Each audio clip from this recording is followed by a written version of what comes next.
So in solutions, we have seen what do we mean by solution, the type of solution, right?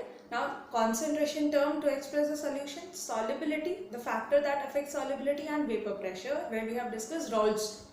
Now we will discuss the type of solution, ideal and non-ideal solution. ठीक है, तो आज हम discuss करेंगे in this particular video about ideal and non ideal solution. So what do we mean by ideal and non-ideal solution?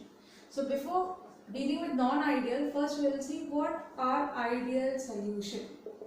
एक solution को ideal कब कहेंगे? Ideal का नाम से पता चल रहा है, it's an hypothetical state where we tell that all the solution are ideal if they obey Raoult's law under all conditions of concentration.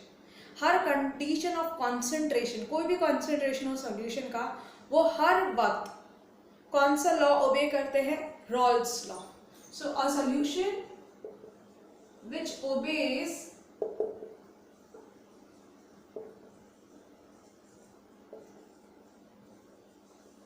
Raoult's law is called as an ideal solution. किस तरह का solution है? Rawls law ओबे कर रहा है तो वो आइडियल सोल्यूशन है. ठीक है, और वो एंटायर रेंज ऑफ कॉम्पोजिशन पे रॉल्स लॉ फॉलो करते हैं. और रॉल्स लॉ स्टेट क्या करता है कि PA, अगर PA vapour pressure of the component A in the solution is equal to the vapor pressure of that component in the pure state multiplied by its mole fraction in the solution. ये कहता है Rawls law. Similarly, PB is equal to P0B into XB. तो अगर ये condition हर वक्त कोई solution follow कर रहा है, यानी कि रॉल्स लॉ अगर फॉलो हो रहा है एक सोल्यूशन से, तो उसका वेपर प्रेशर उसके pure vapour pressure into mole fraction से मल्टीप्लाई करोगे तो हर वक्त वो इक्वल आएगा. ठीक है, so they obey Raoult's law. Second is, when they obey Raoult's law, it means that the intermolecular forces, यानी कि AA के बीच का जो फोर्स है, फोर्स बिटवीन BB, सॉल्वेंट का फोर्स, सॉल्यूट का फोर्स, साथ साथ जो नया फोर्स आया सॉल्यूट और सॉल्वेंट के बीच, ये सब फोर्स बराबर है. तो कोई भी किसी को रिप्लेस करना है तो सबका फोर्स इक्वल होगा, तभी ये like Raoult's law follow कर रहा है. Raoult's law is being obeyed only because all the intermolecular forces are identical or equal to each other. The next thing in ideal solution is seen that when you mix the two solution, मतलब solvent और solute को mix करते हैं तो delta H mixing is equal to 0, यानी कि enthalpy change ना energy release हो रही है ना एनर्जी एब्जॉर्ब होती है जब दोनों कंपोनेंट को मिलाते हैं और एक सोल्यूशन बनाते हैं जो आइडियल है. तो जब भी आइडियल सोल्यूशन होगा there won't be either the absorption of heat or release of heat. Always delta H mix would be 0 for the solution. Also delta V mix is also 0. मतलब volume change नहीं हो रहा, दोनों component को mix कर रहे हो तो volume will be equal to the sum of the component that you mix. So there is no change in the volume increase नहीं हो रहा, डिक्रीज नहीं हो रहा, it remains the same. There is no change in the volume during mixing, so delta V mix is 0. So a solution is an ideal if it follows Raoult's law, that is P0A into X is always PA, and that is possible only if all the force between the particle are equal. During such solution there is no change in volume and enthalpy, so delta H mix and delta V mix is 0 for such type of solution. So this is called as an ideal solution, and the examples of ideal solution are a solution formed by mixing normal hexane and normal heptane. Then you can also take bromobenzene and chlorobenzene. तो जब एक solution mix हो रहा है, these are the examples of ideal solution. So an ideal solution is a solution which follows Raoult's law under all composition and they are following Raoult's law under all composition because all the environment between solute solute solvent solvent solute solvent बराबर है. पहले solvent solvent से surrounded था, solute solute से. जब आपने दोनों को मिक्स किया तो नया बॉन्ड बनता है solute और solvent में. अगर वो दोनों के आइडेंटिकल ही है तो तीसरा बॉन्ड आइडेंटिकल है तो सबका नेचर एक जैसा है, तो वो हर वक्त ये कंडीशन फॉलो करते हैं. तो ऐसे सॉल्यूशंस को कहते हैं as an ideal solution. So this is ideal. Now we know what are ideal solution. The solution that obeys Raoult's law under all range of composition. Now the other solution that is left is non-ideal. So non-ideal solution.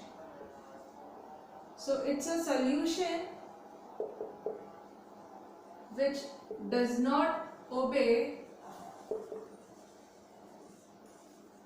Raoult's law under all condition. So a solution which does not obey Raoult's law under all range of concentration is called as a non-ideal solution. ठीक है, यानी कि यहाँ पे PA P0A into XA के equal नहीं है. Similarly PB is not equal to P0B into XB. तो ये दोनों इक्वल नहीं है. इसका मतलब या तो PA P0A XA से ज़्यादा आ रहा है या फिर PA P0A XA से कम आ रहा है. Both condition can be there. So we have a solution which does not obey Raoult's law, and this is possible. So this is the first point, and this is possible only if the force of attraction between solute solvent ये आपस में equal नहीं है. Solute का force, solvent का force और solvent का interaction अगर एक जैसा नहीं है तभी ये रॉल्स लॉ ओबे नहीं कर रहा, और ऐसे सोल्यूशन को नॉन आइडियल सोल्यूशन कहते हैं. ठीक है, and here the enthalpy change during mixing is also not equal to 0. That means delta H mix can be greater than 0 and delta H mix can be less than 0, but वो 0 नहीं होगा. Similarly, the volume change during mixing is not equal to 0. It may increase the volume, that means it may have greater volume, or it may have lesser volume.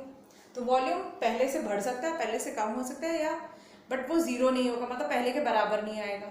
So all these things happen because all the forces are not identical. पहले solvent अकेला था तो solvent के साथ उसका support force था. अब solute आपने डाला, सॉल्यूट को ज़्यादा पसंद करा था, लेकिन जैसे ही आपने सॉल्वेंट को डाला तीनों के इंटरेक्शन अलग हो गए, तो उस वजह से उनका वेपर प्रेशर इक्वल नहीं आ रहा, या तो ज़्यादा आएगा या कम आएगा. वो फोर्स पे डिपेंड करता है. हमें पता है पार्टिकल के अगर इंटरमोलिकुलर फोर्स स्ट्रॉन्ग है तो वो वेपर प्रेशर कम एक्सर्ट करते हैं, वो वेपर्स में कम जाते हैं तो उनका वेपर प्रेशर कम होता है. तो direct relation we have vapor pressure and force. If the vapor pressure is high, that means the force is less. If the vapor pressure is less, the force between the particles are more. So that is why we consider these things happen because the intermolecular forces are not identical now. Because when you mix solute solvent, the nature of solute solvent may be different and the intermolecular force may also be different. So this is non-ideal solution. The few examples of non-ideal solution is acetone ethyl alcohol, acetone and ethyl alcohol. You may have chloroform and acetone etc. ठीक, तो एक solution जो Rawls law ओबे नहीं करता उसको non ideal कहते हैं. And these non ideal solution, हमने कहा ये ज़्यादा हो सकता है, कम हो सकता है. तो नॉन आइडियल सोल्यूशन के दो टाइप हम पढ़ेंगे. Non ideal solution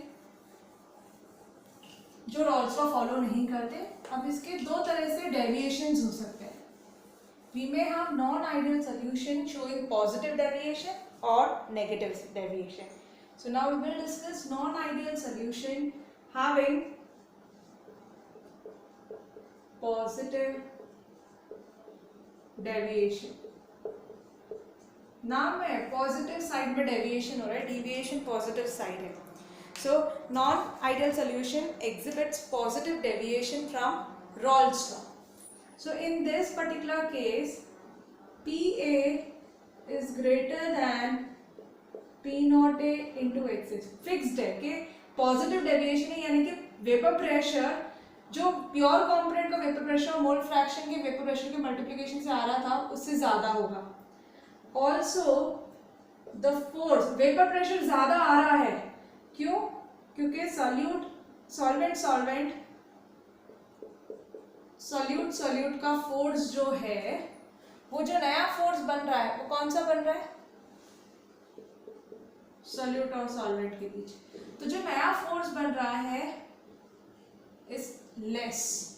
The new force between solute-solvent is lesser than that between solvent and solute-solute.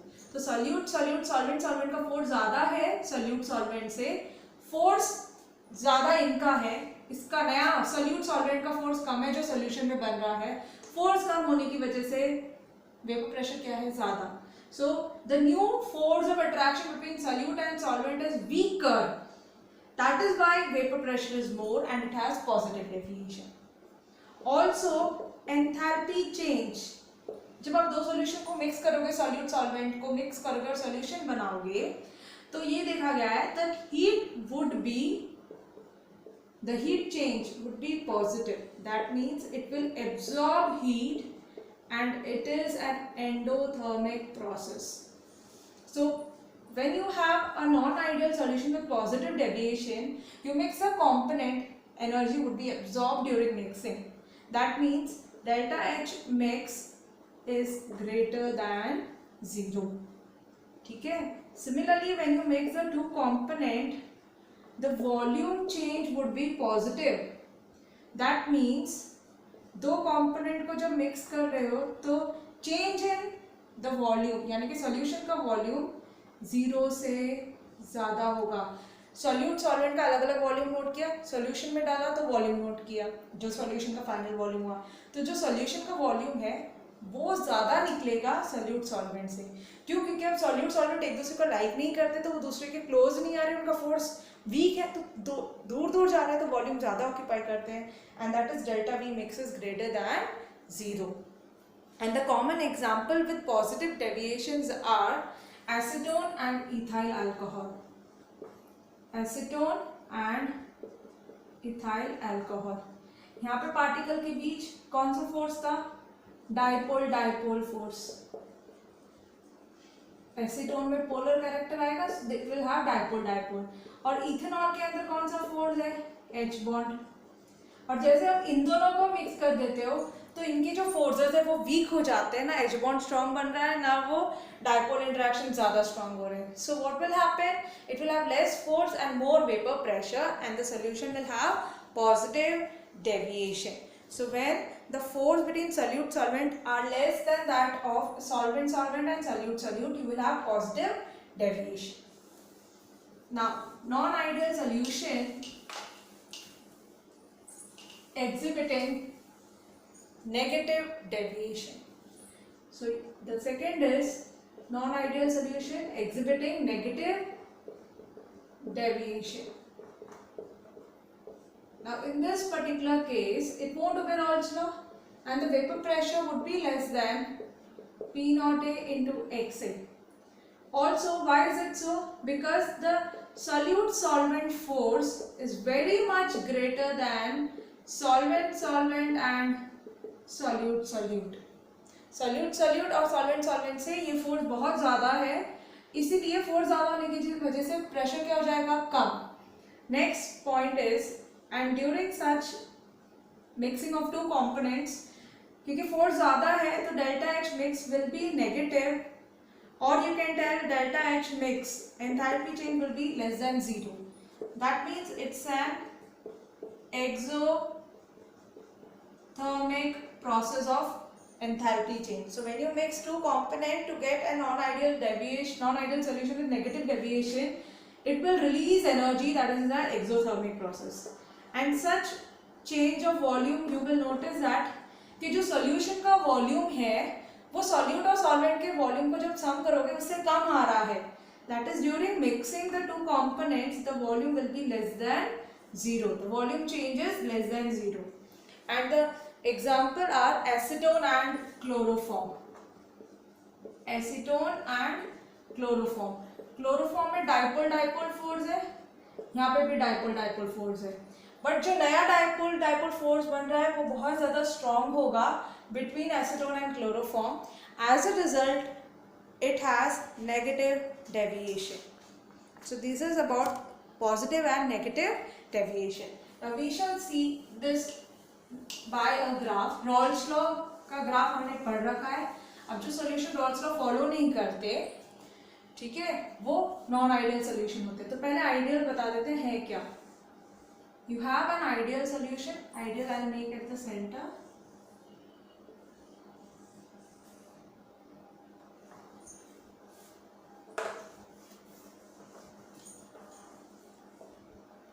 So we are having now 3 graphs for ideal, non-ideal, positive and negative deviation. तो पहले ideal का बनाते हैं. एक ideal solution Rawls law follow करता है, ठीक है. तो यहाँ पे हमने क्या लेते हैं, vapour pressure. Fine. So let this be the vapour pressure P naught B. This is P naught A on this side. यहाँ पे मोल फ्रैक्शन x, यहाँ पे x से 1 है, यहाँ पे x से 0 है और x भी 1 है और यहाँ x भी 0 था. तो क्या हुआ, you got a linear variation and this results in PB, this results in PA and this is the total pressure which is PA plus PB. This is an ideal solution graph. ये एक ideal solution graph होता है. Now we will see non-ideal solution with positive deviation. Same plot, mole fraction यहाँ plot कर रहे हैं. यहाँ पे x से 1 है और यहाँ पे x भी 1 है, ठीक है. Then what are we going to make? On the y-axis vapor pressure. Assume this is PA, this is P naught B, P naught A. Fine. But positive deviation है. Rolle's law अगर satisfy कर दा, then this should be the arrangement. But it is having vapor pressure greater. This is the vapor pressure which is greater. तो total pressure भी greater होगा जो normal हम expect कर रहे थे. This is PT which is PA plus PB. This is the value for PB. And this is the value of PA. तो यहाँ पे पॉजिटिव डेविएशन है. डॉटेड लाइंस वाला आइडियल होना चाहिए था बट ये उससे ज्यादा वेपर प्रेशर डेवलप कर रहा है. So that is with positive deviation. Now this is with negative deviation, ठीक है. यहाँ पे मोल फ्रैक्शन है. Here XA is 1 and at that time solvent is 1, only solute is 0. यहाँ पे solute मैक्सिमम है, सॉल्वेंट 0 है. तो वापस से एक्सपेक्टेड है ये P naught A था, ये P naught B, ये टोटल था, ये लीनियर वेरिएशन क्योंकि रॉल्स लॉ अगर फॉलो होता तब होता. बट यहाँ पे टोटल प्रेशर पहले से कम आ गया. क्यों? क्योंकि P और PB कम है. तो नेगेटिव डेविएशन में दिस इज PA, ग्राफ के नीचे जा रहा है, जो डॉटेड लाइन थे उससे नीचे आ रहा है. This is PB. So negative deviation में वेपर प्रेशर पहले से कम है. आइडियल में ये स्ट्रेट लाइन वेरिएशन था, but we can see that here it's not so in positive and negative deviation because all the force between solute solvent are not equal. They may have stronger force, weaker force as compared to solvent solvent. Solvent solvent और solute solvent के अगर forces equal होते हैं then this was the Rolle's law follow ideal solution. But अगर ज़्यादा force of attraction नहीं है, solute solvent का फोर्स वीक है सॉल्वेंट सॉल्वेंट से, तो पॉजिटिव डेविएशन. और अगर सॉल्यूट सॉल्वेंट का फोर्स ज़्यादा है then you will have negative deviation, everything less, ठीक है. So this is about ideal and non ideal solution.